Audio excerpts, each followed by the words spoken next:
Assalamualaikum warahmatullahi wabarakatuh. Alhamdulillahi rabbil alamin. Wabihi nasta'in ala umuri dunya waddin. Wassalatu wassalamu ala asrafil anbiya'i wal mursalin. Wa ala alihi wa sahbihi ajma'in. Allahumma salli wa sallim ala Sayyidina Muhammadin salihin, sadiqin, sabirin, rahimin, rasidin bil mu'minin wa ala alihi wa sahbihi. Allahumma salli wa sallim ala Sayyidina Muhammad wa anzilhul munzala muqarraba indaka yaumil qiyamah. Para pirsawan rahimakumullah, selamat berjumpa kembali di dalam channel yang kita cintai ini, Wasiat Aladin Channel. Pada episode yang lalu saya telah menjelaskan masalah tentang miqat. Miqat artinya waktu. Miqat ada miqat zamani, ada miqat makani. Jadi pada waktu kita sudah ada di tanah air, maka yang ada miqat makani. Di mana saja kita berada, kemudian di mana ada panggilan Allah Subhanahu wa Ta'ala, maka kita wajib menyambut untuk memenuhi panggilan. Panggilannya apa saja? Waktu sholat itu merupakan panggilan. Wajib kita datang untuk apa? Melakukan sholat berjamaah.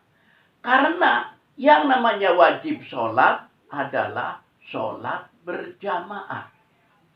Kemudian, manakala kita mendengar ada orang, anak yatim nangis. Kita tahu tetangga kita ada anak yatimnya, nangis. Tangisan itu merupakan panggilan kepada kita untuk datang. Ini bagi seorang haji. Setiap ada tangisan, hendaknya kita, hati kita, wah, siapa yang nangis? Wah, anak yatim. Itu merupakan panggilan dari Allah Subhanahu wa Ta'ala. Maka, buru-buru kita ngambil makanan, atau mungkin ngambil duit. Maka kita datang ke tempat anak yatim yang lagi nangis. Maka pada waktu kita datang, kita bertalbiyah. Meskipun kita diam, meskipun kita datang, tapi dengan berzikir subhanallah walhamdulillah wa la ilaha illallah wallahu akbar wa la haula wa la quwata illa billah. Mungkin juga kita datang dengan baca sholawat, mungkin juga kita datang dengan istighfar. Nah, sholawat maupun istighfar itu adalah talbiyah. Bapak-bapak, ibu-ibu mempraktekkan talbiyah. Untuk apa? Memenuhi panggilan Allah Subhanahu wa Ta'ala.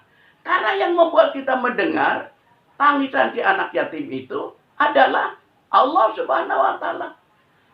Tanpa tidak langsung dia menyuruh kepada petugasnya, yaitu para haji yang sudah digembleng, untuk apa? Mendatangi anak yatim tersebut.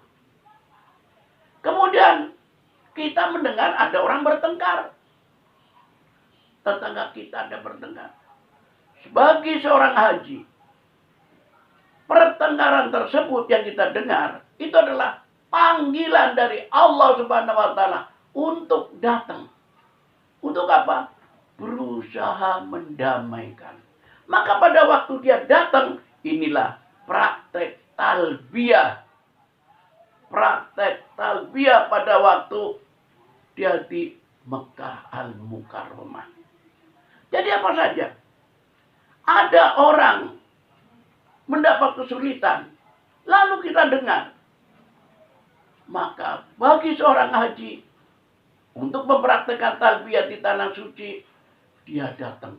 Maka pada waktu dia mendatangi orang tersebut yang sudah ditolong, maka di saat itu dia bagaikan bertalbiyah.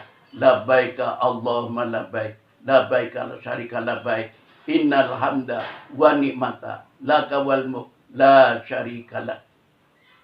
Nah, kemudian para pirsawan rahimakumullah,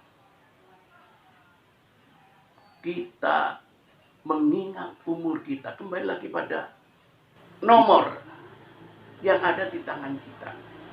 Tadi saya katakan 81, ya, pada episode yang lalu saya katakan 81 dikurangi 18 adalah 63. Nah, sekarang kita tambahkan 81 ditambah 18, 99. Nah, 99 itu adalah sifat Allah Subhanahu wa taala. Jadi, sifat Allah ini bagi seorang haji harus diingat benar-benar. Karena apa? Kita disuruh untuk memakai sifatnya Allah Subhanahu wa taala yang boleh kita pakai. Ada sifat Allah yang tidak boleh kita pakai karena itu selendangnya Allah Subhanahu wa taala spesial. Allah Subhanahu wa taala apa itu? Takabur. Kalau takabur itu haknya Allah Subhanahu wa taala. Untuk sombong itu haknya Allah Subhanahu wa taala. Nah, kita dilarang untuk memakai sifat tersebut. Karena itu adalah hak mutlaknya Allah Subhanahu wa taala. Tapi yang kita disuruh untuk memakai sifatnya Allah yang 99 tersebut, Rahman Rahim, Raufur Rahim, sifat kasih sayang, sifat apa saja yang ini apa, sifat-sifat terpuji. Nah, karena itulah kita diberi contoh Rasulullah Shallallahu Alaihi Wasallam. Kita diberi contoh tokoh-tokoh seperti sahabat Umar, sahabat Abu Bakar, kemudian juga tokoh-tokoh yang lain. Karena itu arti haji itu juga punya makna ziarah. Karena itu seorang haji disuruh juga apa? Ziarah. Kita menziarahi kubur Rasulullah Sallallahu Alaihi Wasallam. Kita menziarahi ini apa? Waktu di Mina. Di Mina jangan ada peristiwa, yaitu apa? Peristiwanya Nabi Ismail, peristiwanya Nabi Ibrahim dengan iblis waktu Nabi Ismail mau disembelih. Nanti kita cerita tentang Nabi Ismail dan Nabi Ibrahim dengan iblis nanti pada waktu kita menceritakan Mina. Nah, jadi kita perlu meneladani. Waktu di Mekah siapa tokohnya? Waktu di Mekah tokohnya adalah Siti Hajar, Nabi Ibrahim, dan Nabi Ismail. Waktu peristiwa apa? Air Zam-Zam. Nah, karena itu haji artinya juga ziarah. Mengenang peristiwa tokoh-tokoh yang sudah berjasa sehingga menimbulkan manfaat kepada umat. Siapa itu? Siti Hajar. Yang dengan ini apa? Kesabarannya pada waktu beliau itu masih sendirian. Sendiri.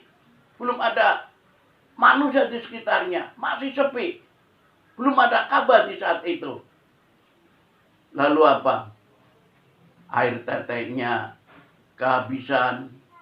Sementara bayi yang masih orok, yang masih bayi nangis. Tapi Ismail, sang bayi Ismail. Lalu apa? Beliau lari ke sofa. Ke bukit sofa. Barangkali ada orang yang mintain tolong untuk dimintain makanannya atau airnya. Ternyata nggak ada. Lari ke Marwah. Sofa dan Marwah bolak-balik. Nah, sementara tangis bayi Ismail terdengar di telinganya. Kemudian dengan izin Allah, kaki bayi Ismail yang dia meronta-ronta, yang menjejak-jejak pasir, dari pasir itu keluar air. Nah, keluar air yang sekarang disebut Zam-Zam. Siti Hajar pulang dengan kecewa. Karena apa? Dia tidak menjumpai orang yang mau dimintain tolong. Tetapi Allah Subhanahu wa Ta'ala merasa gembira dengan usaha daripada Siti Hajar untuk berusaha untuk mencari sesuatu untuk anaknya. Usaha tersebut wirawiri 7 kali dihargai oleh Allah SWT. Allah merasa gembira. Nah, karena itulah rahmat turun sehingga dari kaki Ismail mengeluarkan mata air yang disebut Zam-Zam. Sehingga begitu melihat ada air, buru-buru Siti Hajar ini apa? Membendung air yang mau ini apa? Tumpah keluar, dibentung. Air keluar terus. Sehingga akhirnya air tersebut sampai sekarang menjadi air yang luar biasa, bahkan paling baik dibandingkan dengan air-air di seluruh dunia. Air yang bisa menyembuhkan. Karena apa? Karena usaha dari seorang wanita demi untuk anaknya. Dia berjuang untuk anaknya, untuk bekerja. Barangkali ada orang yang ada kafilah yang nanti akan untuk minta tolong, atau dia mau bekerja yang nanti diupain, nanti akan untuk anaknya, tapi ternyata tidak ada niat daripada Siti Hajar dihargai oleh Allah Subhanahu wa Ta'ala, mudah mendapat rahmat sehingga akhirnya dia mendapatkan Zam-Zam. Nah, ini untuk diteladani oleh para haji bahwa seorang haji haruslah kerja, meneladani siapa?